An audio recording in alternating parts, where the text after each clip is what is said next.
Assalamualaikum warahmatullahi wabarakatuh. Perkenalkan, nama saya Maulida Rahmi, semester 5 dari program studi Pendidikan Biologi Universitas Pendidikan Mandalika Mataram. Baik, pada kesempatan kali ini saya ingin menjelaskan materi mengenai biokimia, yaitu tentang gluconeogenesis. Gluconeogenesis yaitu terdiri dari 3 kata, gluko, neo, dan genesis, di mana gluko ini berarti glukosa atau gula, kemudian neo yang berarti baru, dan genesis yang berarti pembentukan. Jadi, gluconeogenesis ini merupakan pembentukan glukosa baru dengan sintesis glukosa dari senyawa yang bukan karbohidrat, misalnya asam laktat dan beberapa asam amino lainnya. Dan pada lintasan gluconeogenesis ini, sintesis glukosa terjadi dengan substrat yang merupakan produk dari lintasan glikolisis, seperti asam piruvat, asam suksinat, asam laktat, dan asam oksaloasetat.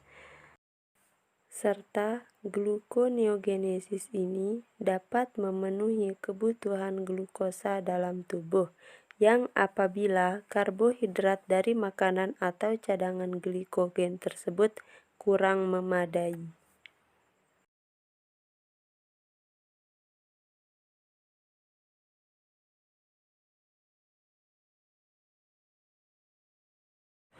Baik, materi selanjutnya yaitu mengenai proses gluconeogenesis. Nah, di sini asam laktat akan diubah menjadi glukosa kembali melalui serangkaian reaksi dalam suatu proses. Nah, proses gluconeogenesis bisa kita lihat pada gambar yang telah saya sajikan. Di sini dijelaskan bahwa pada dasarnya proses gluconeogenesis ini adalah sintesis glukosa dari senyawa-senyawa yang bukan karbohidrat. Kemudian proses ini akan berlangsung terutama dalam hati.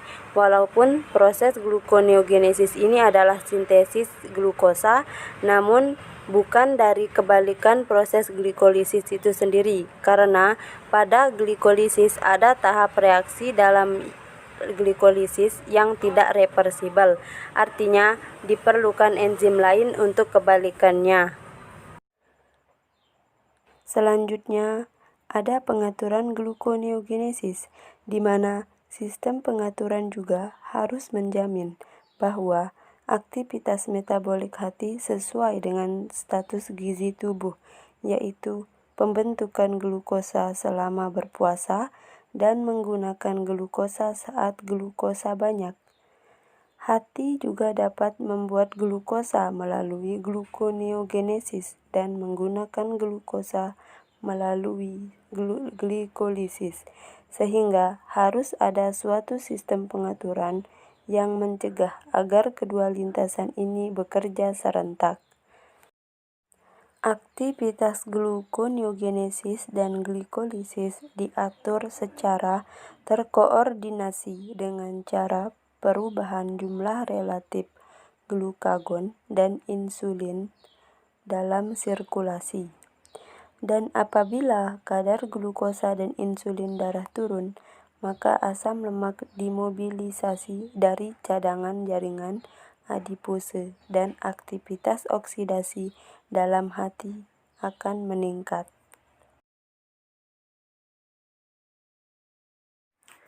Selanjutnya ada reaksi-reaksi gluconeogenesis. Yang pertama yaitu piruvat dan fosfoenol piruvat, di mana di dalam mitokondria terdapat dua enzim, yaitu enzim piruvat karboksilase yang dengan adanya ATP, vitamin B, biotin, dan CO2 akan mengubah piruvat menjadi oksaloasetat, dan biotin di sini berfungsi untuk mengikat CO2 dan bikarbonat pada enzim sebelum penambahan CO2 pada piruvat.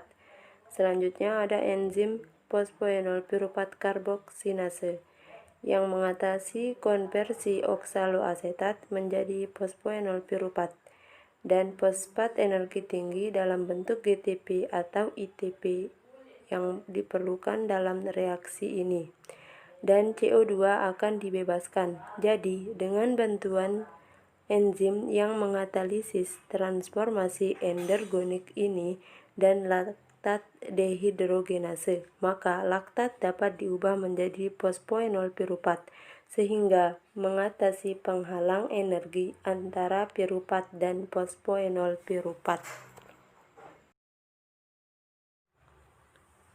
Yang kedua yaitu fruktosa 1,6-bifosfat dan fruktosa 6-fosfat, di mana konversi fruktosa 1,6-bifosfat menjadi fruktosa 6-fosfat yang diperlukan untuk mencapai pembalikan glikolisis dikatalis oleh suatu enzim spesifik, yaitu fruktosa 1,6-bisfosfatase. Enzim ini sangat penting apabila dilihat dari sudut pandang lain karena keberadaannya menentukan dapat atau tidaknya suatu jaringan menyintesis glikogen, bukan saja dari piruvat tetapi juga dari triofosfat. Yang ketiga yaitu glukosa 6-fosfat dan glukosa, di mana konversi glukosa 6-fosfat menjadi glukosa yang dikatalis oleh enzim fosfatase yang spesifik lainnya, yaitu glukosa 6-fosfatase. Dan enzim ini terdapat di hati dan ginjal, tetapi tidak ditemukan di jaringan adipose serta otot. Dan keberadaannya memungkinkan jaringan untuk menambah glukosa ke dalam darah.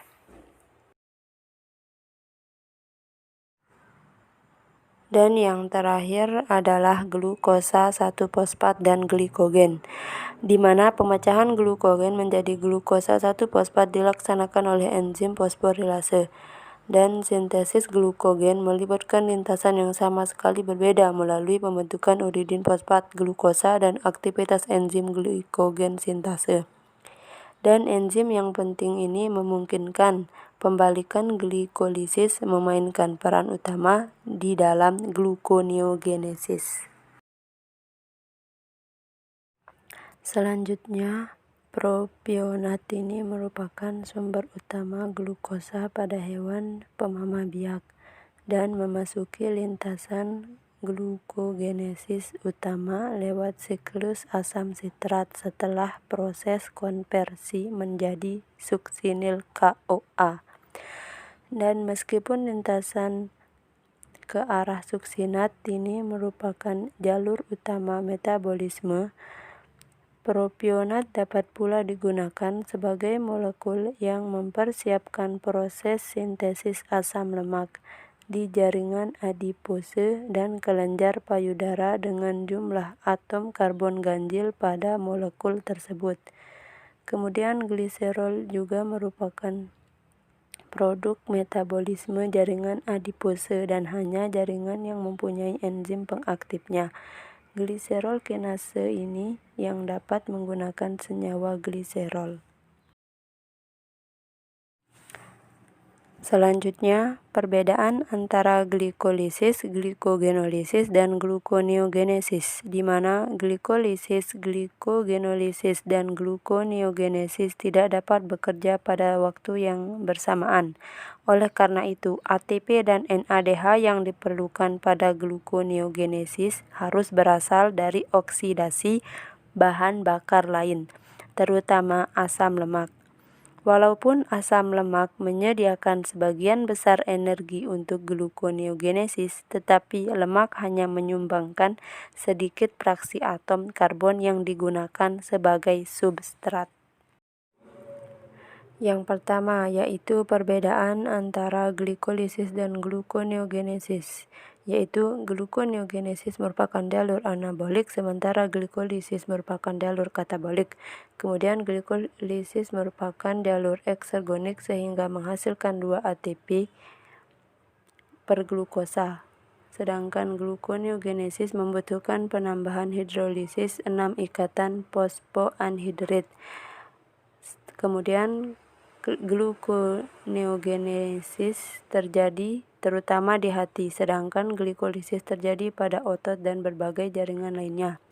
Kemudian 7, reaksi pertama di jalur gluconeogenesis terjadi dengan pembalikan sederhana dari reaksi yang sesuai dengan jalur glikolisis. Dan yang terakhir yaitu gluconeogenesis terjadi terutama di hati, sedangkan glikolisis terjadi pada otot dan berbagai jaringan lainnya. Selanjutnya, perbedaan antara glikogenolisis dan gluconeogenesis. Yang pertama yaitu glikogenolisis adalah proses katabolik, sedangkan gluconeogenesis adalah proses anabolik. Kemudian yang kedua, glikogenolisis adalah produksi glukosa 6-fosfat dengan memisahkan monomer glukosa dari glikogen dengan menambahkan fosfat anorganik. Sedangkan gluconeogenesis adalah proses metabolisme di mana glukosa terbentuk dari prekursor non-karbohidrat di hati. Dan yang terakhir adalah glikogenolisis, yaitu glikogen dipecah di hati selama glikogenolisis, sedangkan gluconeogenesis yaitu asam amino dan asam laktat digunakan dalam produksi glukosa dalam gluconeogenesis. Baik, hanya ini yang bisa saya sampaikan. Kurang dan lebihnya saya mohon maaf dan terima kasih. Wassalamualaikum warahmatullahi wabarakatuh.